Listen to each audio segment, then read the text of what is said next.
I might Our stand up. I think we got it. All Oh, right. let me publish to YouTube. Make sure that it's a public listing. So just change that. All right. Welcome everybody. How's it going? This is Overtime Dad. I have a special guest with me, Wade Sugiyama, old colleague, partner, friend, and this is the first episode of the Overtime Dad podcast hour. For some of you who are familiar with what I had done over at Hot Garbage, was doing a lot of gambling, sports picks, and in the new year, switching it over to something a little more positive, have some positive energy, and so now the weekly podcast is going to be about fitness, tech, and life. So Wade and I are going to talk about those things. I'll give Wade an opportunity to talk about what he does. Um, he has guy is it Guide the Hero, Guy Wade? the hero. Guide the That's right. Hero Consulting. So tell me a little bit more about what Guide the Hero Consulting is and what you're doing over there. So I think for a lot of companies or brands, when you come across these big moments in your for your brand for your business, I think it's really hard to always say everything that you want to say or to distill it down into a simple story. And so what I do, I help businesses like distill down into clear messaging and telling the right story at what I call in your biggest moments. So that's what Guide the Hero is all about. I'm a story brand certified coach. So if you've read the Building a Story Brand book or the second version, the Building a Story Brand 2.0, which just came out, and if you're familiar with the story brand framework, that's what I do. I help companies also like implement the story brand framework and put it into play. So excited to be here, Mike. Thanks for having me on.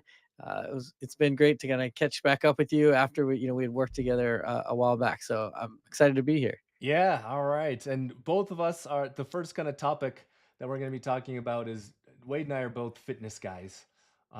In particular, I do at the beginning of the year really work on getting in shape, and Wade and I do it in different ways. I'm an Orange Theory guy. If you guys have seen me on Instagram or on X or even on TikTok, I do a lot of Orange Theory promoting, and Wade is a CrossFit guy. So we're going to have a battle and we're going to talk about all the benefits I'm of ready. each. And then, for all of our viewers that are out there, you guys can kind of decide. You can back us up if you guys want to hit us up on chat too, and you want to talk about some of the benefits of Orange Theory versus CrossFit.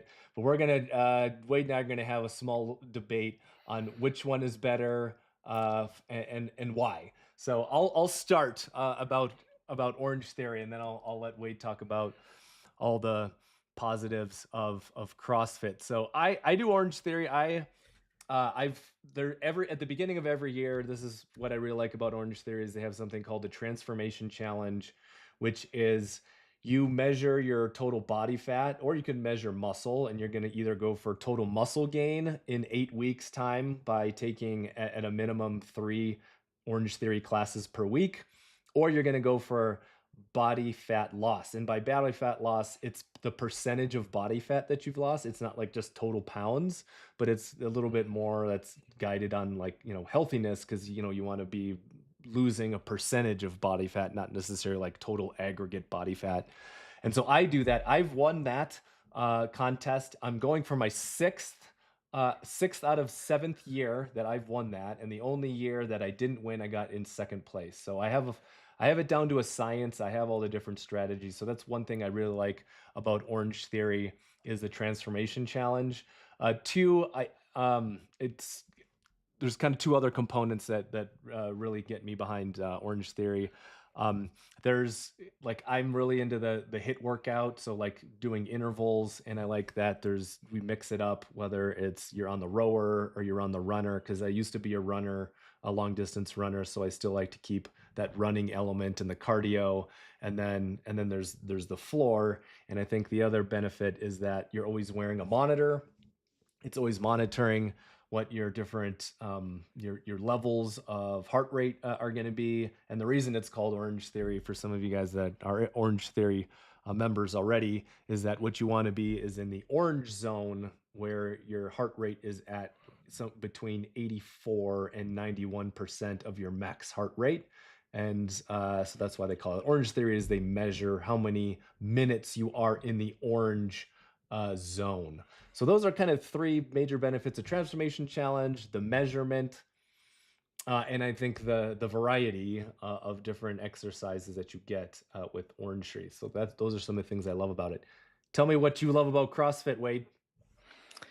Sure. So I've been doing CrossFit now for, gosh, it's probably close to 15 years. Wow, I don't even lost track of it.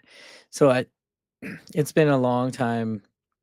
And I think what I enjoy about it now is also different than what I enjoyed about it when I first started. But sure. I'll just kind of sum it up. I think one, similar to how you've described Orange Theory, it's always varying, right? That's a very core principle of CrossFit. It's always varied, constantly varied. So you come in each day and there's a different uh, movement or different weight or thing that you're going to be doing. I like that. Along with that, the coach element, right? I think Orange Theory has that too, which is great. The coach element is just so much stronger, and also there's a little bit of laziness of like, I rather just show up. Somebody tells me what to Totally. do. Like, Yeah. then I have to like come up with a program all the time. So the programming and the always varied thing is fantastic. So I'm always getting something different and new and different challenge. I think the second piece uh, is really about the efficiency of it. So, like, I I know, people who do triathletes and that are training for 4 hours, 5 hours, which is great, like, all power to them. I like to come in for my 1 hour a day, like, work my butt off, like, light on the floor, like, panting like crazy, and then, like, leave, and I feel like I got a good workout in that. So that was something, if or especially early on, was I liked. Like, I felt like I went really hard for, like, an hour instead of, like, going to the gym sometimes with buddies, like, go to, like, LA Fitness or whatever, and you just, like, lift a little bit and you chill, you, like, lift and talk, and, like, I just felt like come in. So efficiency is the other thing, and then the third thing for me is really about community. I think that I've been at a couple different gyms, and every time, I come to this, usually I go to one class time is sort of a habit time, and you start to get to know people a little better, and everyone supports each other. It's like being at the gym, no matter where you're at, is a really vulnerable thing, right? And like to have people that are supporting you, push you, and kind of get you to like push yourself is a big, big deal. And then I love that, like, when I travel, I like find a CrossFit gym nearby wherever I'm traveling, can drop in, and they're really welcoming. Like, everyone's like, "Yeah," like, Mhm. it's almost like each other because you, like, share this thing together, and so, I've really enjoyed the community aspect of CrossFit as well. So that's sort of the big things I love I've about it. I've I have a couple of follow-up questions for you on Let's on go, and then I got CrossFit. some for Let's here's you. the battle. Let's go, I So, got some for you. um, I like there's a reputation of CrossFit kind of being like a cult. You know, Yeah, there's like yeah. cult-like mentality. And so what is your response to that? Like in terms of, CrossFit just being so intense on and taking that social aspect that you mentioned like almost too far. Yeah, I think there's definitely elements of that, right? Like, it wouldn't be a rumor, it wouldn't be a thing if it did not exist. So I believe it exists. I've seen it sort of exist, but in my mind, the some of my favorite parts about it are some of the supportive elements. So yeah, there's kind of like different aspects of it, and I know it always appears very intimidating or whatever, but I would say, like, especially a lot of the new people that come in. And I see lots of new people, like, over the years, just sort of like have a realization of like, whoa, like, that's not what I expected. And a lot of it has to do with just the people there. One of my favorite CrossFit athletes, his name is Cole Sager. He's a University of Washington Husky graduate and based out of Spokane. One of the first big competitions I ever went to watch, not a competitor Mm. at all. But it was the first time, and he was one of the ones who did it all the time, um, that I ever saw at this high level competition where people would finish like early, they'd finish first, and there'd be others still working and doing, competing. The athletes who finished first would come back out, cheer on the people that are still Yep. going. Sure. Yeah. And I remember feeling in that moment like, wow, this is like something I really wanna be a part of, right? So, I think there are definitely kinda cult-like elements that people lean into. The parts that I've been a part of have not been that way, and in fact, like, the opposite, have just been so incredibly supportive. So, they definitely are there, but I haven't really been a part of a lot of that, so Yeah, it's, it's that's a it's good thing. sometimes like, well, yeah, what's wrong with people supporting each other or being behind it or being a part of a really close knit group, as long as you're Yeah. not drinking, a bunch of a Kool Aid and trying to ascend into the heavens. Yeah. It's like there's nothing Yep. wrong with people just being passionate about the groups that they or like passionate about the things that they want to do or hobbies that they take in. Oh, a second question, and then you can ask me a couple of questions about Orange Theory. Is Yep.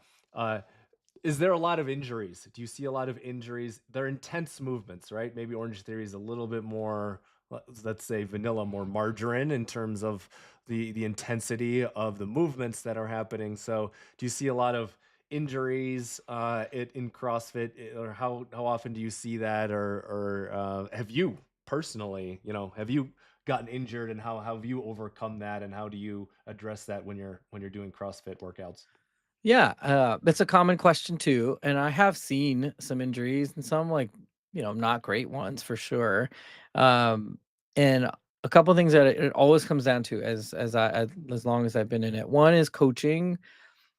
Some of the great coaches I'm Mm. around and like are really good at, it's hard to tell somebody you need to scale back or you need to do less weight because people want to do heavier or they're not quite sure and so they go heavier. So it really, because the one of the great things about CrossFit is the scalability. Like, yes, people are doing crazy muscle ups or whatever, but like in the workout there's a designated scale to go down if like you're not doing muscle ups. So I think the coaching is a really key piece, and having great coaches and coaches that are willing to come out and say, "Hey, like I need you to scale back. It's not safe." I think is a really key thing.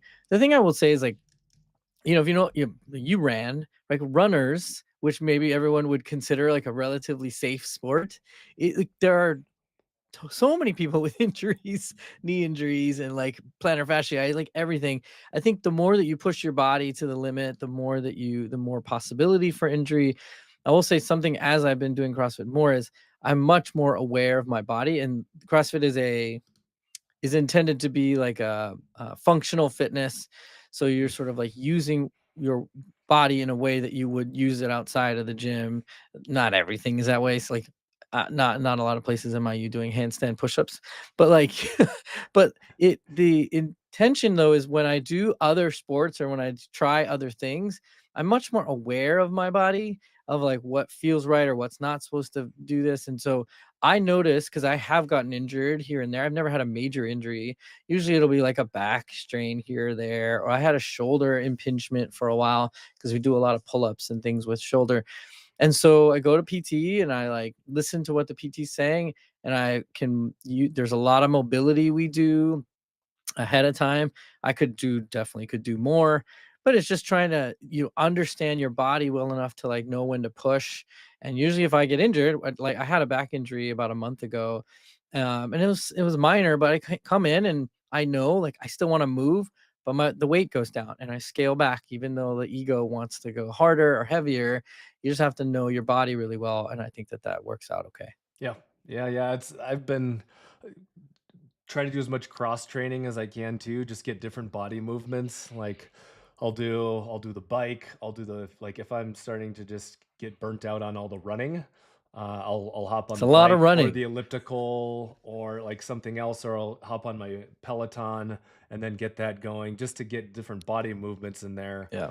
And also too, it's like you got to have your warm up sequence. I've talked about this on some of my social media accounts. Is I have like a routine. I warm up, I stretch, I got a Theragun You got to get all those muscles going. We're old, right? Like, Yeah, hey, that we're old. Like, if I was in my 20s, I could like play basketball, drink all yeah, night, wake up the next morning, do it all over again. But yeah. this body's you gotta take care of the body if you're gonna be doing some high intensity Recovery's harder. workouts. Yeah, Yes, recovery indeed. is much harder. Yep. All right, I got a question for you now. Okay. Okay, so I did Orange Theory once with my sister-in-law, which was great. Like I'm always like game to try new Sure. workouts and new just sort of ways to push your body. The one challenge that I had with it. Okay, this is the one challenge, and this might be a personal thing. So if anybody's watching and you're at Orange Theory, like don't get mad at me. But the one thing that I bothered me. First of all, I'm not a runner, so there was a whole lot of running, and it was a good test for me. So it was hard. Don't get me wrong, it was hard. What I was getting frustrated by were the splat points, and I felt like as you get more fit, it would be harder and harder to get splat points. I was like, "Wait a second. I feel like I'm working 10 times harder than, like, somebody else on the other side of the room who I don't know, like, I Yeah. Yeah. don't know Yeah. why I'm competing with them." I'm like, "I think I'm doing way more work here, Yeah. but, like, they're way ahead of me in splat points." Like, I don't understand that, and so I'm, like, trying to work harder. I'm like, "I feel like I'm have to work 10 times harder to get the points." Like, so tell me, how do you feel that way when you're in there? So also Wade and I are loyalty guys, right? Like we have done I was worked on the account side and Wade has worked on the strategy side for a long time. And we've worked on some of the biggest programs like Xbox and Starbucks and Samsung and all these things. And then I think about I always think, and the reason I bring this up is because when I take my loyalty brain, I'm like, oh, well, why don't we bring loyalty system around the splat points with Orange Theory? And here's the reason it doesn't work, because you're exactly right. You, yeah, you're not supposed to get like max out your splat points. The better in shape you are, the less you're going to be in that level 4, like the red or in the orange zone. So what they say is like you should on any given class only have 16 splat points out of 60, out of an Okay. available 60. But I think the challenge is like the moment you start talking about a point, like, oh, here's a point, or here's something that like people are like, oh, that's worth something, or the more points is the better I The do, the more better. points I get. So there is some confusion there, and I don't think Orange Theory does a particularly good job about like, no, this is kind of like the zone you need to be in. And I think the other thing that happens that's a second factor is like over time as you get in better shape, like it's going to monitor you, and it'll also like some people just have higher heart rates and some people have lower heart rates. So when you first start and you have a generally higher heart rate, you're going to get way more splat points, but you might be working just as hard with someone with lower. And so I think you need at a minimum like 20 classes for the algorithm to be like, oh no, this is your heart rate zone. And now I'm going to readjust and recalibrate how you earn splat points going forward. So yeah, I Mm. think you got me there. They have that splat point system of where it's like the goal is not to just get like maxed out on splat points, right? And so like that's why a loyalty system wouldn't work, is because then you're Yeah. like, I'll give you a point that you can redeem in the store for every splat point you get. They'll probably people be dying. you Yeah. know, Yeah. like, they're gonna be like working so hard, like out of their zone, and they're gonna be like, yeah, like I think that's that, like they could probably market, splat points a little bit better. Maybe they don't call it points. Maybe they call something else. Hey, Orange Theory, if you're listening, you want two loyalty guys who really know what they're doing? We can Just help you so out. you know. Just so you know. So, well, all good stuff. Yeah, it's not like Orange Theory is for a certain group of people. You could do both too, right? Like they're Sure. both going to be high intensity interval training of where you're doing exercises, you're working your muscles and your body, and you're Yeah. sort of mixing all the cardio in there. It's all good health benefits for everybody. So whether you guys are into like doing the Orange Theory stuff, or you're into doing stuff with CrossFit, Wade and I would both recommend that you guys just get in shape. Whatever you Yeah. need to Just get in move. shape, just move. Like, Just move. like, yeah, or you don't even like maybe you want to run, or maybe you want to bike, or maybe you want to do something else. Just get out there and do it. But these are two good programs that I think Yeah. have worked really well. As Wade mentioned, he's done it for 15 years. I think I've done Orange Theory for 8. So that's why we like them. If we only done them for a couple years, like they're sustainable. That's Right. why we've been doing them. So Yeah. awesome stuff. You guys, if you're on the, I see us on TikTok. By the way, we got 200 viewers on TikTok. That's not bad. That's mostly because people are just swiping through. But they're like, "Oh, these two old guys. Like, who wants to listen to these What two do they old know? guys? What are you Yeah. guys talking about? Like, oh, well, we're soon we'll be talking about midlife crisis. So I love it. yeah, tune back in at later. That's our third segment. But second segment that we're going to be doing. Um, is just Wade and I are I call myself like a marketing technologist. Wade, I think we're sort of simpatico in that way of where we just like to look at how technology impacts daily life, and in particular like marketing, how different marketers use technology and how that impacts either the products you use or the services that you use every day. So Wade and I are just going to pick out a couple of technologies that are interesting, disruptive technologies that are interesting to us. We could just kind of less of a debate like the first segment, more of just a sort of a riff back and forth. So I'll start this one off. I mean, this one is it's kind of everywhere, but I wanted to talk a little bit about how I use AI. I've embraced it like in full as if you're a marketer, AI can help you. Like, you should be using AI all the time. Like, it writes copy, it does uh, business plans, marketing plans, it can help you write social media posts. It takes a lot of just the admin that came with a lot of marketing writing, like marketing copy.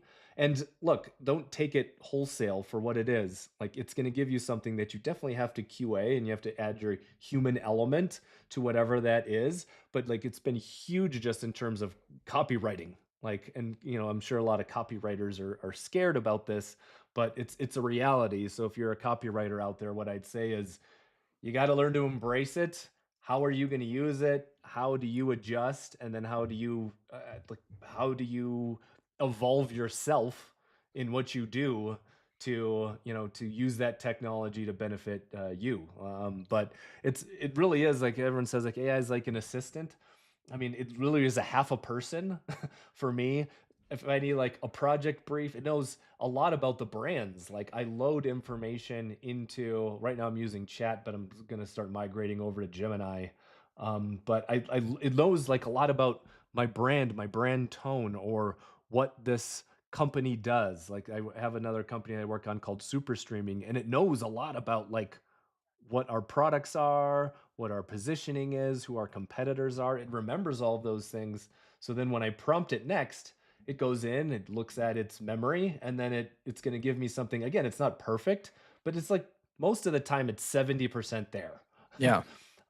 So like, and this is like, yeah, no kidding. AI is out there and it's kind of in everything. But I would say, as a marketer, if you're not like fully embracing it and not just using it in spots, you're totally missing out, because it can really help you across multiple tasks as a marketer to make yourself more efficient. So that's one last thing too, and this is how I'm using it. Like, that's how I'm using it in my professional life. Here's how I'm using it in my personal life. Is that like, even for some of the things that I do with Overtime Dad, it has really good fitness recommendations, or can kind of come up with some of those things like motivational quotes. Like, maybe you had to go look at motivational quotes on like a website and kind of like thumb through them. But again, if it knows your brand, it will be like, hey, these are some good motivational quotes that are specific to Overtime Dad, right? You're like a fitness influencer. So here, I'll spit those out. I give those to, if you guys follow me on my social networks, every Monday, I get motivational quotes. So AI is a big part of that. And I can debate with maybe Wade after he gives me his technology that he's been looking at. But then, how does AI start to like go like change life in a disruptive, or a more of a negative way? So we Yeah. can look at that. But tell me about like what technologies you're curious about, disruptive technologies that are helping you be more productive in life. Yeah, well, I'll say just to add a little bit to the AI conversation, and I'll jump into mine. I was like, we talked about copywriting and what I do. I'm in sort of the telling the right story business, and if you're familiar with Story Brand, like Story Brand was a book, and it just recently came out with their own AI. So it's StoryBrand.ai, and now if you're familiar with the framework, you can use the AI to produce brand scripts and some of the copy taglines and things, but it does still like, and so a lot of story brand guides or story brand coaches were very worried at first, right? Because that same feeling that you're talking about of like, well, it's taking a little bit of my role. But I think that what I've found is that like StoryBrand.ai does a great job of getting you a certain amount of the way. And then sometimes you still, not all the time, sometimes you still need a StoryBrand coach to really get you all the way there to make sure that you're getting the most out of it, right? You're going to use it for marketing. You want conversion, you want sales. So you want to make sure it's not just you just throw out whatever the AI kicks out. So I think you're totally spot on. It's such a great tool, AI in lots of different respects. I'm definitely make use of that as well. The one that I was going to talk about was called Miro. So Miro, something that I use a lot. So part of a lot of what I do is run these big team workshops, anywhere from, 4 people to 15, 20 people workshops. Some of them are in person and some of them are remote. And we've had to learn to somehow conduct these things remotely over the last, 5 years, and doing more of them in person, but I'm still using this tool. So it's a collaboration tool to do these types of workshops. So you can do all kinds of mapping, but the one I use it mostly for is like stickies. So if you've been to a workshop before where you like brainstorm and everyone writes on a sticky and then post it, Yep. it still gives that same feel where everybody can contribute. There's timers, there's all kinds of fun like tools. I usually put emojis in there, so if you like someone sticky, you can like put a little emoji in there to like, like, oh, that was a good idea. But then it helps everyone have a voice still. And I still, even if I'm in person, I still do it there, because then I can capture it later. If you've ever had to like do a workshop and then try to like take a picture of a poster board with a bunch of stickies for later and try to read it out, it's awful. So the posterity angle of Miro is great too, because then you can just keep that mural board for as long as you want it, and just to see all the different brainstorm ideas that you had. It's a fantastic tool for anybody doing workshops or sort of collaborative efforts that you can use. So that's kind of one of my favorite ones. Yeah, right on. We did have before we get into like then Wade and I are going to cover live selling or like live auctions. We got someone what's up? What do you got, dude? Did you have a tech? What did you want to say? He's in the chat here. He's actually asking me about my how much I can bench. uh, s- I don't like I used to weight lift, a lot. Like just go and only do weights, but like as Wade and I talked about now, I'm old now, so I sort of mix it up, like do a little cardio, mix in some weights, and do some rowing at the same time. So, these days you got to not only just take care of your muscles, but you got to take care of your heart. So, that's what it's all about. All right. Well, I think what's up just want to talk about fitness stuff and not necessarily technology. Last topic on the tech our tech segment before we go into midlife crisis stuff. If there's young people watching on TikTok right now, you're gonna want to flip through this because these are like two 40-plus-year-old guys who are gonna be like talking about midlife crisis. But if you're old and you are if you feel like you're facing a midlife crisis, stay tuned. In about 5 minutes, we're going to cover that. Cover about, or you could be, maybe you're going through a quarter life crisis. I don't think that's Yeah, a, see, that's a real I don't thing. think that's a real thing, but maybe you can kind of you can sympathize with how we're actually going through a real midlife crisis. Okay. Last thing is it's huge phenomenon right now, and especially with TikTok being banned, but something that is TikTok has been super successful with is live selling. right? And this is something that in China is actually really well. Of course, TikTok, China. That's why they've brought it over into the United States, and they've done a really good job at it. I know you have another platform that you like that you want to talk about, but yeah, I mean, live social commerce, right, is huge. I have, if you guys are watching, I have a company that I'm working on. It's called Super Streaming, and we're bringing social commerce into Twitch and YouTube as an alternative. And maybe on one of my next podcasts, I'll actually just I can sell you guys products live through Shopify into the stream, and you can kind of see what that is, and that's related to this topic. But it's a huge trend. I think it might have been like $10 billion of commerce that's being transacted through TikTok through live selling like every day. And when we talk about live selling, well, one, you could either just like sell a product, like here's a product, and you could just go volume. You can go volume selling. Here's this product, and you can see like people just bring it in front, like boom, people are buying it, then they're moving on to the next one, and they're selling hundreds of products at a time. And then the other thing that you can do with live selling too is you could have an auction. So you have variable prices. Like, well, here's this thing. I think maybe you set it at a low price, and then you're trying to see what the market is going to pay for that item above and beyond, so that you're getting margins for that item. Or it could be like a custom item. Like, I'm an artist and I'm making these things, like, and it's taking me hours to make these things, and here it is, and I'm putting like the starting price at $100.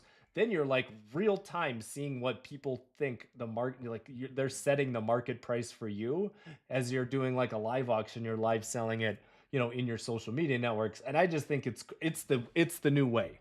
Like, young people, they're not going to malls, and e-commerce is like 80s and 90s and 2000s. Social commerce is where commerce is going.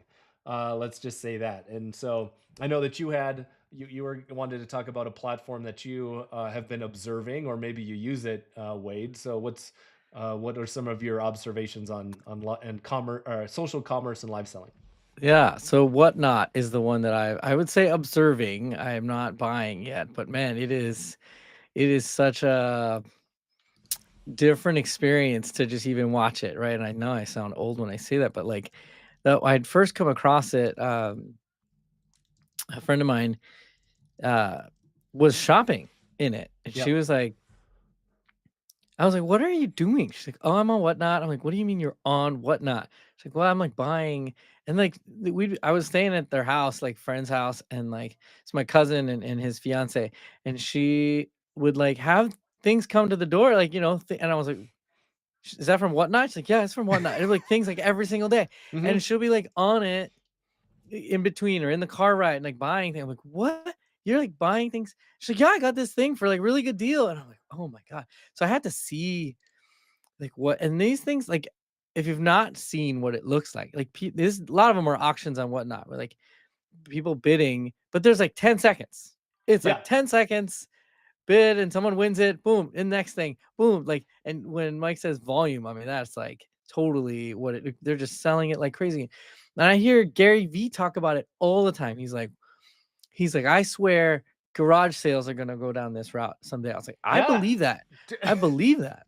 If you can ship it, like, you got to handle fulfillment. The thing about the garage sale is that they're right there, so it's like, here, Right. just take this thing. So yeah, it probably doesn't make sense to sell like some lower cost, items. Yeah. But if you have items that are like $50, $100 that you want to sell, just sell it on the social commerce sites. Right. Yeah. Like, and It's and better than eBay. yeah, like it's way better than eBay because you can sell it immediately. Right. And like Facebook works too, but again, like these are not like live selling works so much better. Like, here you can show the item, attach it to a video, you can display it, you can show what condition it's in, like that sort of thing.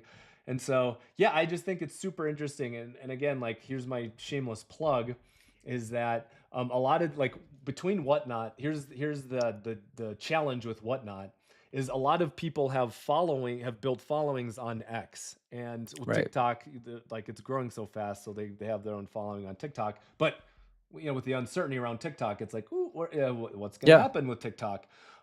So But a lot of people have following on YouTube or they have a following on Twitch. So, a lot of like gamers are streaming on Twitch, but like, why can't they sell digital products or why can't they sell products while they're gaming? So again, that's what super streaming does. Is like, we'll just take all those followers. If you have a million followers on YouTube or if you have a million followers on Twitch, why can't you find a way to very seamlessly sell products on your stream the way that TikTok and whatnot have done it really well in Yeah. in portrait or mobile mode. So if you guys want to go check it out, superstreaming.gg. We will have a Shopify app. We're gonna have a Shopify app. It's actually already there. It's just it's already in production. It's just unlisted. But we're gonna have that where if you're already on Shopify and you have a Shopify store, you just push a button and you connect to those products into your YouTube and Twitch stream. It's pretty magical. And YouTube and Twitch don't have great shopping experiences, live shopping experiences, and so that's what super streaming does. Is we make a very good seamless shopping experience where you don't have to learn something new. Like, all you have to do is you push a button and it connects your Shopify account to the social media network. So uh, good stuff. Live auctions, live selling. It's the future. Yeah. If it's honestly, it's like it amazes me. I like being in Yeah. that space. Even though I'm old, which brings us to our next topic. Wade and I can still keep on top of these things because we're what are we It's been our job for a long millennials? We're time. sort of millennials, I guess, Yeah. but I'm the we grew tail up on end. tech, Yeah. like we we have kids too. We know how to monitor their stuff. We're not That's like, right. We gotta know what's going yeah, on. come on. Uh, we grew up on this stuff. Okay, last and this is when I clear out all the young people is and this is for the 35 plus year olds that are out there, uh, men and women who are going through midlife crises or they're just having anxiety around being old, and so Wade and I are just going to kind of talk about midlife crisis. Is it real? So here's my sort of take on on being. So I'm 45. Actually, Wade and I. So we're Asian, so we look good. So we like look like we're young. Like, oh, these That guys, they happens. look like they're 30. Thanks. I'm toot my own horn here, but no, we're old. We're in our 40s. So when I first kind of started feeling like I was experiencing sort of like midlife crisis. It was, I felt like I was like stuck, like what I was doing in my career. And Wade, I know you recently just kind of started your own business, and maybe you were sort of that was an impetus that kind of leads you to be like why am I working for the man?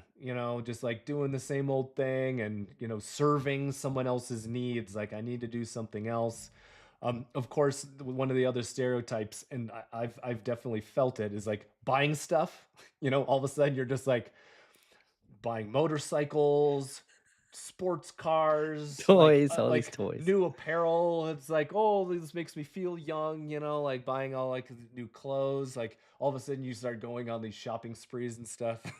And then I think too, like, it could also be in what you experience, like partying, or maybe you're doing extreme sports, or maybe you're changing your social circles. Like, some of these things again are just like they're not bad. Like, I'm not trying to tell anyone who's out there that they're bad, but these are just like symptoms of like you kind of going through some form of, like existential midlife consideration. I don't even want to call it crisis because it's like, we all get through it and we all get over it at some point.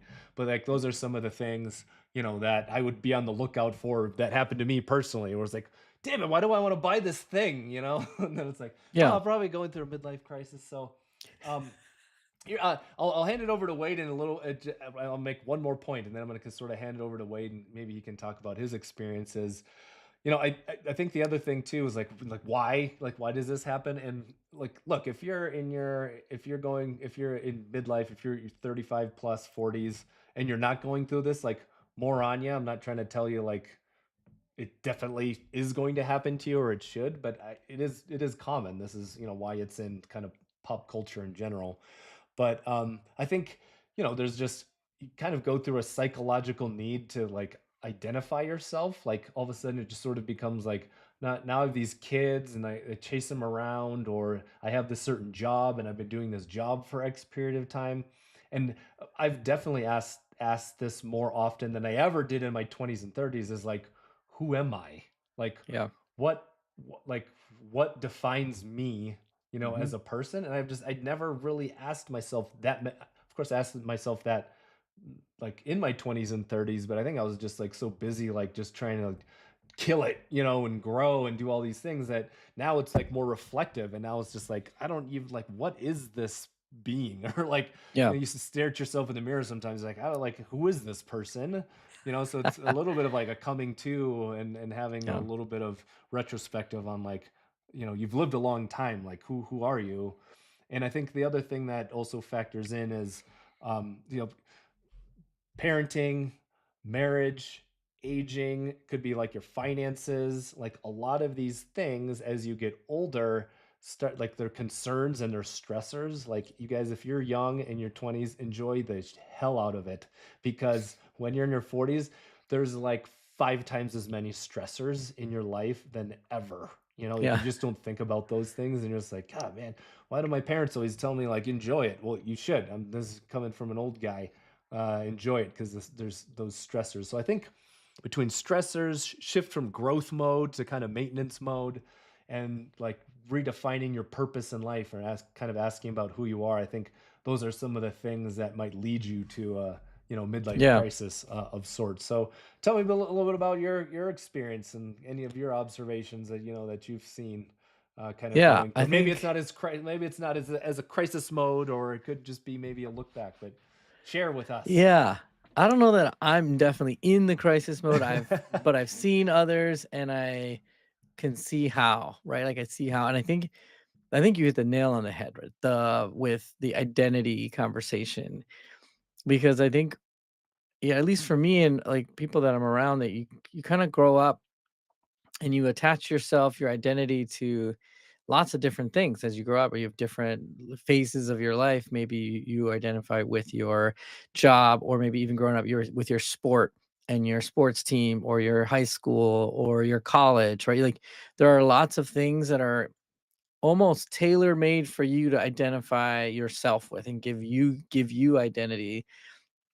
And then once you um get older and you're out of college, then you kind of have this like a smaller friend group, or you have your work people, and your job becomes this identity. And I think that's a really key point, is that a lot of people attach their identity to their jobs, and that becomes can be very challenging, because what if I don't like my job anymore? What if I don't like working for this job Mhm. anymore? Then who am I, right? You start to like lose your sense of self, because I did attach myself to this. And then maybe you have kids, and then you have this identity of a dad or a mom. And like that's a great one, because has a lot of staying power, right? Like, but it but that changes too, right? Like you early in life, with babies, you are way more needed. And that's why I see this, like why midlife makes so much sense, like because now kids are a little older, you have an opportunity to start thinking about yourself a little bit more. Before, you're just like Yeah, surviving, you're giving them you know? everything Yeah, that you're like you have. surviving, Yeah. you gotta work, you got so many things. And I like to think about it like Maslow's hierarchy, right? Like in the beginning, you're just worried about surviving. Food, I need to make money so that I can like pay my rent. And like you have no time to worry about your identity when you gotta pay rent. Just like, or you gotta pay for food, Or you're right? Like hungover. right, or hungover, right? You're like, I'll get drunk off of anything at that point. But then as you like, all right, I kind of got my job that's kind of taken care. Now I'm worried about like, you know, the different things that I want to do. And now I'm worried about my health. And then there's the top of the Maslow hierarchy is the self-actualization, right? It is about understanding yourself the best. And it's funny because that's where a lot of people start to do that. They're starting to be like, oh, I kind of got everything else taken care of. I feel pretty good about my what I make. I feel good about the stuff I have, and my kids are doing great. Now, what about me? Like, what am I? Who am I? In this crazy world. So I see that a lot, just like sort of retrospective of a lot of people kind of out there. And I like sometimes I feel like for you and I, like entrepreneurs, I'm back down at the bottom again. Back down at the bottom of the hierarchy where trying to make money, trying to like survive for a little bit too. So right now I don't feel as much of the midlife crisis, but I can see, people, especially they work in tech or they work, I'm in the Seattle area. Mike used to be too. There's a lot of people in tech and Microsoft and Starbucks and T-Mobile who make a lot of money. And so then they're like, now what do I do with all this money? And they start buying things, like that. Totally see how that's like a natural progression of where this goes. But something I was telling you about briefly was that I just came across, and my wife introduced me to Mel Robbins. I don't know if everybody on here knows Mel Robbins, but she's blowing up right now because of her new book called Let Them Theory. And you might have seen her on a ton of podcasts. She was just on with Simon Sinek. She was just on with Oprah. She was just talking about this Let Them Theory. And I'm halfway through the book. So if you've read all the way through the book and I'm missing something, I apologize, but I'm halfway through. And one of the parts that really struck me when Mike and I started talking about this topic was this idea about adult friendships when you get older, right? Like what that's like and how to deal with adult friendships, and like that it's not the same as it was in high school or college where you're like around these people. You need to have proximity. You be at a certain stage of life. Like all those things need to happen in order for friendships to flourish. And they're just like there's cyclical, right? You like have these people come into your life for sometimes. But one thing I love that she said is like it's very possible that the your best friendship you will ever have in your life might still be to come, right? Like there are just lots of opportunities for you to continue to build friends, and it's harder and harder as you get older. It's more awkward because you like have to like be the first one to introduce yourself or whatever. It's not like high school or college where you're sort of like in the same spot, so you like your friends. And so I'm really enjoying the let them theory. And if you're not familiar with the let them theory, the basics of the let them theory is the first part is very like if someone's not coming to your house or not inviting you over or not like calling you as much as you want, let them. Right? It's a very like let them. But that's only the first half, which is the was a good realization as I was reading the book. Let them is like all about people like let everybody you can't control everybody else. Then the second part of that is let me, right? Let me is like a part that you can control. So like in this sort of midlife scenario, of like maybe something's frustrating you or your boss or your company or whatever, you kind of have to be like let them. And then it's the let me, like what am I going to do about it? And maybe it is buying a car or buying a whatever, like whatever that is for you to making you happy. Like I'm all for it. That's sort of my stance now. But like I love that, and I think that that mentality is great. This idea of let them and then let me, do make a decision for me that I think is best. Yeah, and, I think if I go back into I always feel like like, why call it a crisis? You know, like, midlife crisis. I even put that in my stream here, like, can I call it something else? It's always had a negative connotation, like, Yeah, a lot of media portrays it as like, "Oh, yeah, this is when, like, old guys go and do X, Y, and Z," or, like, anyone in there it could be women too, starting to think about like what their identity is, but like why call it a crisis? Like it's like kind of a part of, to me, a process of growing up or getting old and sort of like yeah, transitioning into like extreme responsibility as you kind of like get into the elder parts of your life. And what I hear is like your 50s are great, and your 40s are kind of awful, and you're kind of doing a lot of this thinking and stuff. But I heard like you get through it, and then your 50s are kind of where you find yourself again. I'm yeah, looking forward to that because again, I'm sort of in the middle of it. And something else you sort of brought up is um and we've done this, is I feel like I'm not I'm pouring myself into my kids in a different way than I was when they're like young yeah, babies and stuff. Of yeah, where now it's like just, and I think both of our kids play competitive sports, but there's just so much time spent like taxing them and shuttling them to all those things, and then they're off, but then you're sort of stuck like there, either trying to talk to parents or killing time, yeah, while you're doing that. And I think for me as a competitive sports parent, that's also something that I feel like I'm a little bit lost in at times. Like, Yeah. what do I do? Should I go to the bar and drink, or should I just stay here and try to like Yeah. talk to the parents and like make friends? You know, and Yeah. I still think I'm trying to figure out like what that it's all about balance, right? At the end of the Right. day, is like maybe mix it up, like do something a certain Yeah. week and then do something the next week, just to keep like just to keep some like variance, in your daily routine, just so it doesn't get so monotonous and boring, is kind of what I would recommend to any of the other sports dads out there, Yeah. or moms, sports dads or moms. But Yeah, I feel like something that I've come across a lot of is as I've gotten older, what is maybe one of the most important things that skill to have or to even fine tune, because I don't know that you can ever be an expert, is just this idea of self awareness, right? Like, yeah, maybe I should, maybe like the parents will want to like hang out and chat, but like today, man, I like had 1,000 meetings. I am socialed out. yeah, I yep. need to like be quiet, right? Whatever. Just this idea of being aware of yourself, what is best for you, right? That's the let me side Yeah, right, of let that me peel theory. out of here. I'm Yeah, let me get out of here. Otherwise, I'm not gonna be good, like, later on when, like, my kids come home, not gonna be in a good mood, right? Whatever, whatever that is, I think the self-awareness is becomes so paramount that, it's just a skill to be able to hone, and I think my guess is, like, you honing it in your 40s and 50s, you're like, "Yeah, I don't give a damn, like, Imma do whatever Imma do," and then, yeah. now at that point, I don't know, who knows? I'll tell you when I get there. All right, Wade. Well, I appreciate you, man. Thanks to everybody who watched the first episode of the Overtime Dad podcast hour. More to come. I'm gonna try to do this weekly. It's fitness, technology, and life is what we talk about here. And we thanks again. And check out my on my socials. I post daily fitness tips, eating right, drinking the right things, some motivational stuff. Wade, your Instagram is, well, it's Nevermind 48, which I have here down in the stream.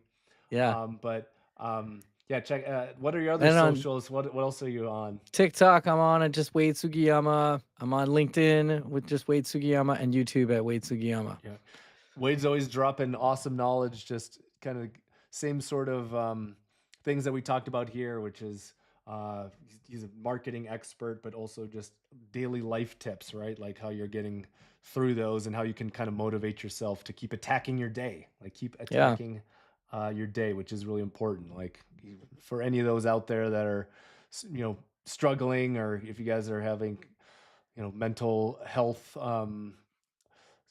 challenges, like be strong, be out there, keep plugging away. You're worth something, and there's always tomorrow. There'll always be a better day. So we appreciate all you guys. yeah. All right, thanks again. We'll see you again next week. Thank you so Thanks, much, everybody. Thanks, Wade. Mike.